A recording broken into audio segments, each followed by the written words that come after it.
That down.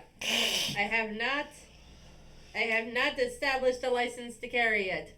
Neither have you. Hello, Internet. Hello, Internet. Yes, hello. Hello, we are back once again for more streaming. But today we shall be doing things a little bit differently.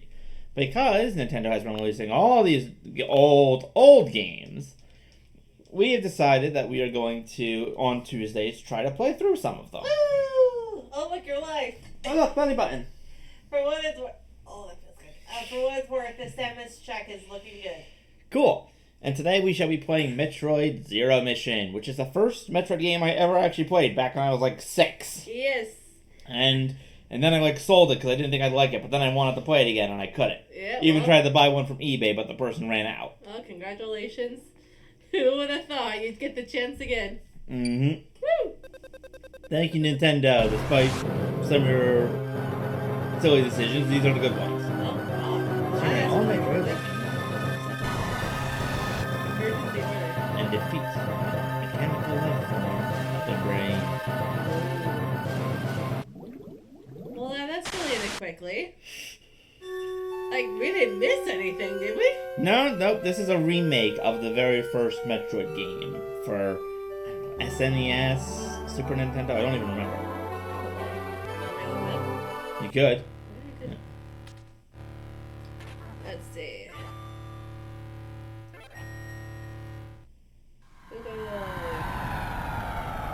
And here it is. Planet Zebus. I called this planet home once in peaceful times, long before evil hunted the caverns below. Now I shall finally tell the tale of my first battle here, my so-called Zero Mission, Samus Aran.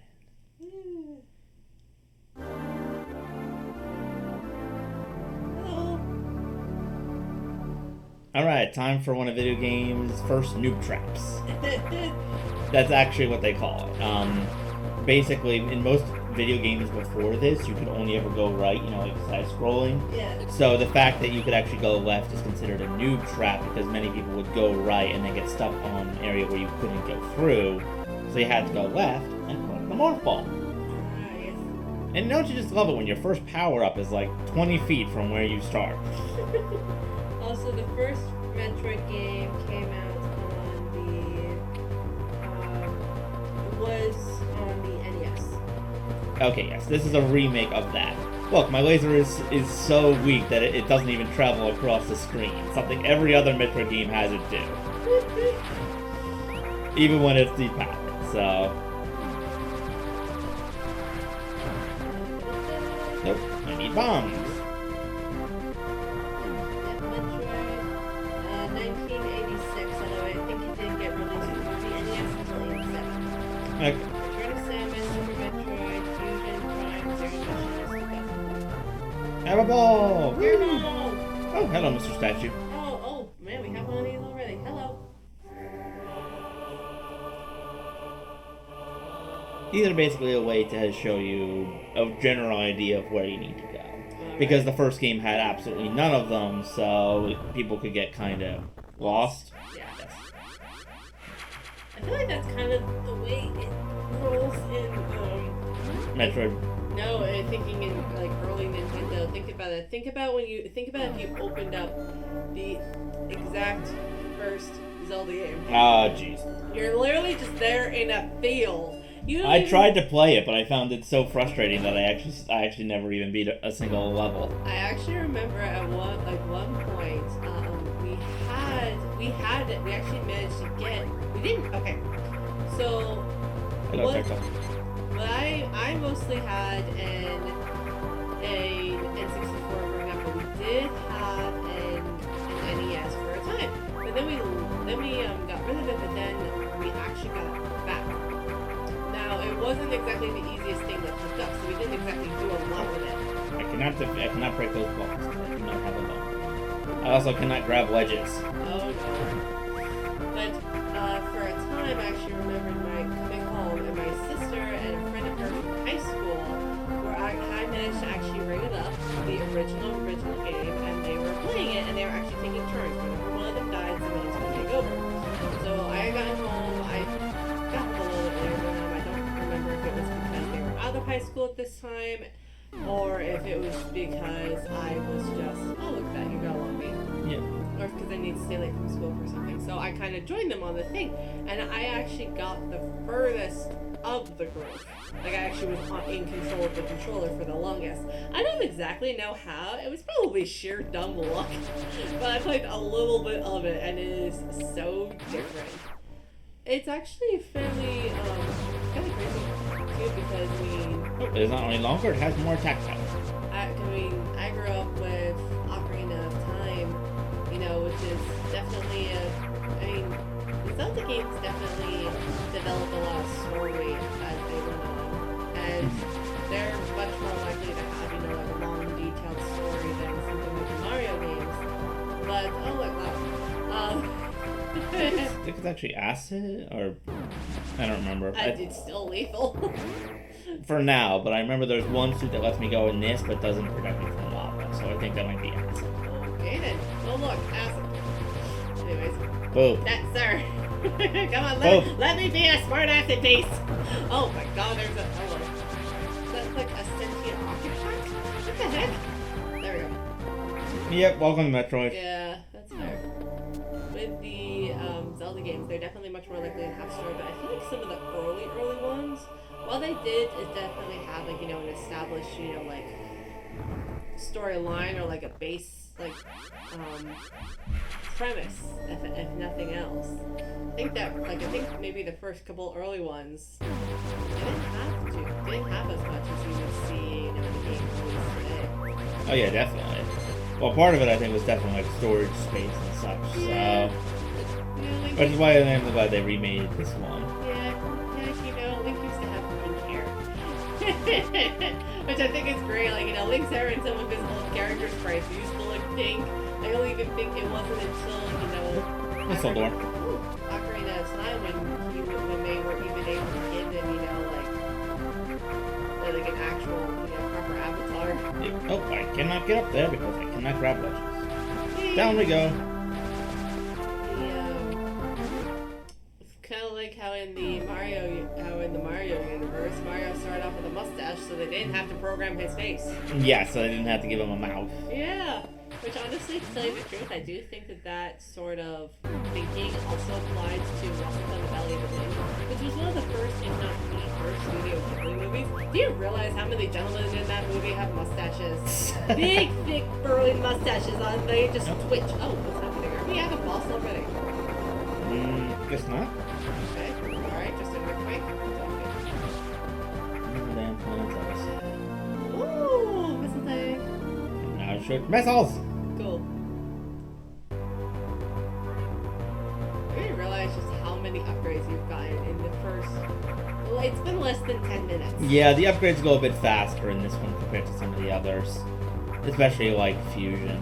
How long is this game? I beat it in 2.5 hours. But that was also without going to try and get a lot of the items that I missed. Like, once I got to the later part of the game, I didn't go back to the earlier part. Okay. But you can, and I planned to. So this is a... Oh, hello. So this is a very quick game. Oh. it can be. Yeah.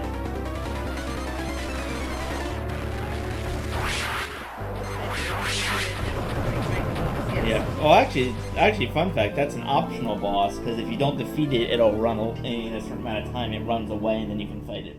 It'll, like, appear in other places. Okay, then. But hey, look, I got the charge You beam! got the charge beam, yay! I could have sworn that in the original it actually gave an energy tank, but I guess I just misremembered. Vanilla effect, they call it. Yeah. And the best part is, now if I spin jump into enemies, they will take damage. If I have the beam fully charged. Don't know why that one didn't, but whatever. There we go. Actually, I think the like the same thing a little bit differently. But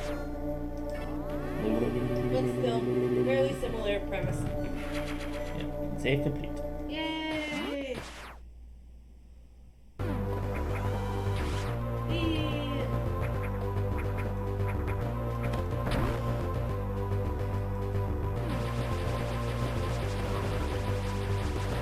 This year was just a bit more like Mario.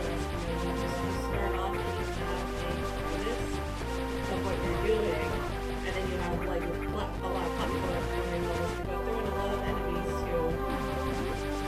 See, and look at you. You're getting power-ups. All you're missing now is that bloop, bloop, bloop. I could provide it. Otherwise, I have to admit, many Mario levels did not look this organic. Bugs, go away.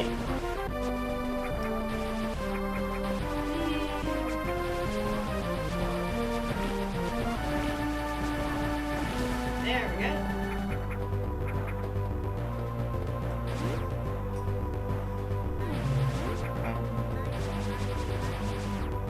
So like, where is she right now? I mean, she's on the planet, yes, but like, where on the planet? Just on the planet in the caves underneath it. Okay. Because I remember in Fusion, you know, she was on a space station, wasn't she? Mm-hmm. So all the different like doors and stuff she was going through were, you know, kind of made some sense, and the maps and stuff. This was just like, I'm just thinking to myself, where on the planet are you? Just on the planet. On the planet, yes. Also, Metroid Fusion doesn't make too much sense when you consider, oh, this door needs to be opened with missiles. It's like, yes, the staff's just going to pull out the random rocket launcher.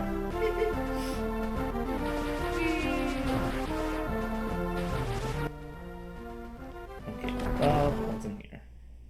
Oh, map room! Yay! Here, take my arm. Prince Star.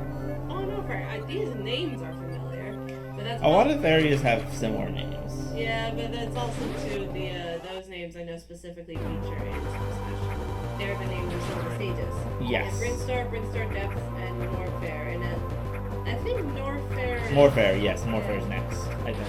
Yeah, I'm trying to think if that's the one where you actually see like the big parasite and occasionally the whole stage. No, that is not Morfair. Morfair is the one with the lava.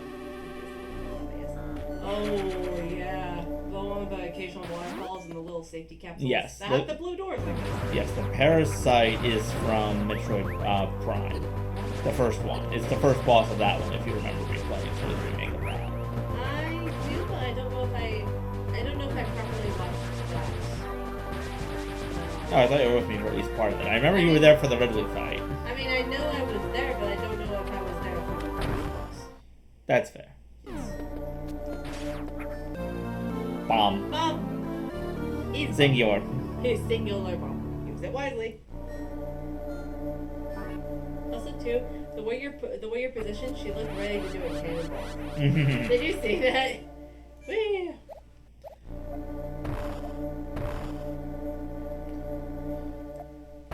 What are those Chozo statues. Thank you, Chozo. They looked so much like. I knew it was like a type of alien that kind of like took Samus in and like, you know, she Took her in and also changed around her DNA to make it so that way she could survive on the planet with which has it with its own implications in Metroid Dread, but we're not there yet, so I won't spoil. But yes, it was, and they also gave her her power suit, and this was after I think Ridley killed her parents. I knew that this would, like, I remembered them because I actually remember we did see a good amount of their, world, like, you know, we saw more of their world and, you know, like, some artifacts and, like, data that you can get from, the Metroid Prime remake. But I could not for the life of me remember what they were called, so it killed me.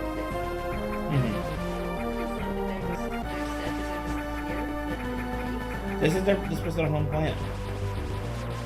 I was in the middle of doing the Samus check when you were reading that thing out. My brain was not focusing on both at the same time. Don't give me that. I'm not giving you any luck. I'm trying to fight monsters.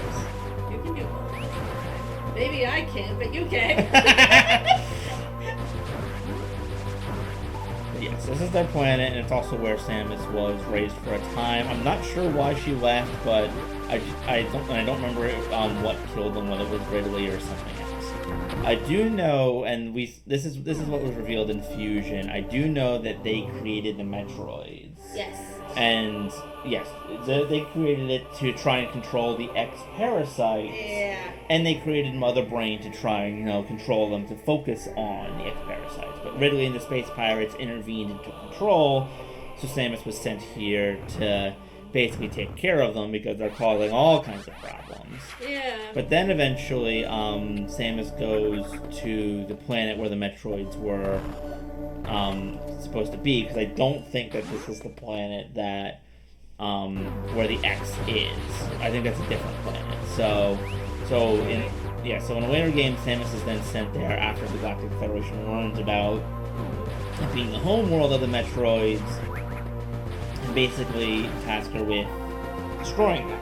Yes. She does, but after she destroys the Queen Metroid, a baby Metroid hatches in front of her. Yeah, the baby. Yes, and so she can't bring herself to kill it, and instead brings it back to Federation space, hoping that they could research it because it does have potential for limitless energy. And but then Ridley intervenes, kidnaps it, and she goes back to, I think, this planet again. Fights through it, defeats Ridley again, finds that the baby is gone. Yes, that is why she's able to safely kind of handle it, because it imprints on her as it really hatched. Surprisingly cute. I was like, oh, look, home. You know what? You may actually be able to get away without the menace gun. You know why? Because not only are you in hostile territory and there's no one else around sleeping, but there's you legit actually messing around is required to get the power-ups that you need. Yes. Back to the game. Samus finds that the jar that the baby in is broken after she defeats Ridley, but then she finds out that Mother Brain is still alive and kicking somehow, or was rebuilt. And so she goes to face it, but on the way is attacked by a giant Metroid that's like bigger than she is, and it nearly drains her to death before stopping at 1 HP, and then leaving. And, well, you can guess what happened to the baby. Then you fight Mother Brain, and to start, it goes like it does in the first game. You fight her, you beat her, but then out of nowhere, she develops this giant, dinosaur body that can shoot rainbow lasers out of its eye. And you know that attack in Smash Bros. Where it has the little scanny laser thing that hurts enemies that are in it? Yeah. That's like an actual physical laser, and it hits Samus and basically drains her.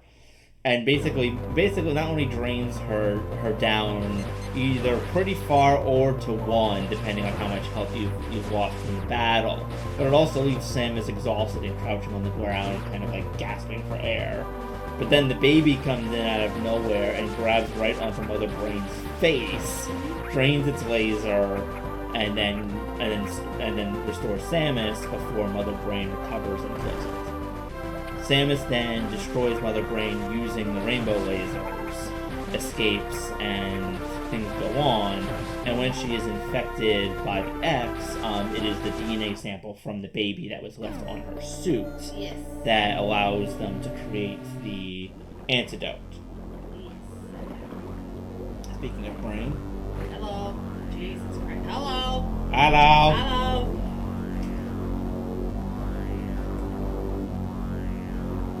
Alright, well, someone's hacking the security cameras. Or someone's controlling the security cameras.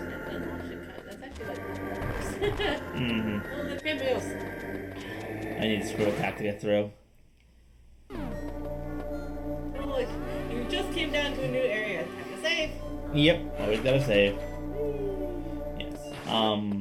And then after Samus is injected, I think it detailed this in the beginning of Fusion, which I think you were there for, but it changed her DNA to now be part human, part Metroid, yes.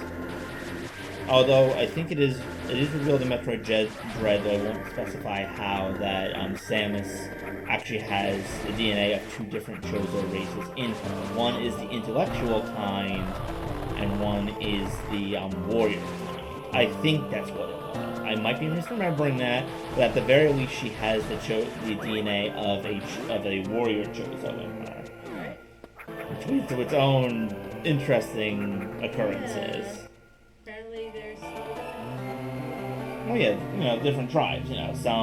Some for scholarly pursuits, some for protecting the others. True, but like that's understandable that the different tribes lead different lifestyles, and that that would create different,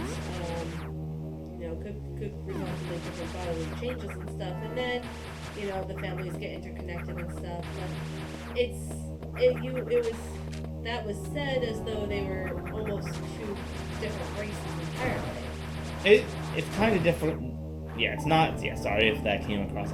They're definitely the same race, but it's implied that there is significantly different aspects of their DNA. And I think it's also implied that the Metroids were much more hostile towards the warrior. Makes sense. Yeah, to the warrior guys than to the scholarly ones. Makes sense. The warriors would probably consider the warriors a bigger threat to them. Yeah.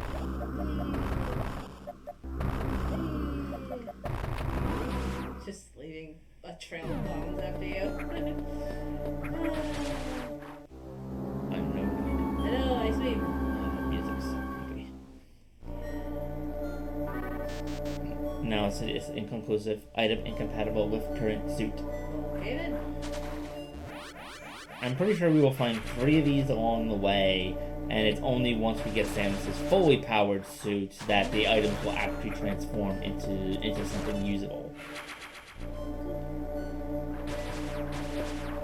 Okay, there.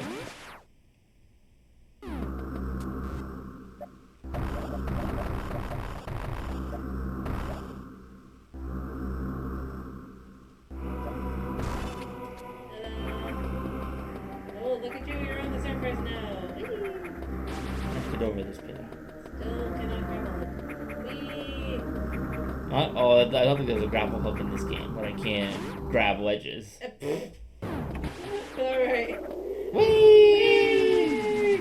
This stumped me so much as a kid. I didn't realize you have to shoot this wall over here. Good thing you have no fall damage. Whee!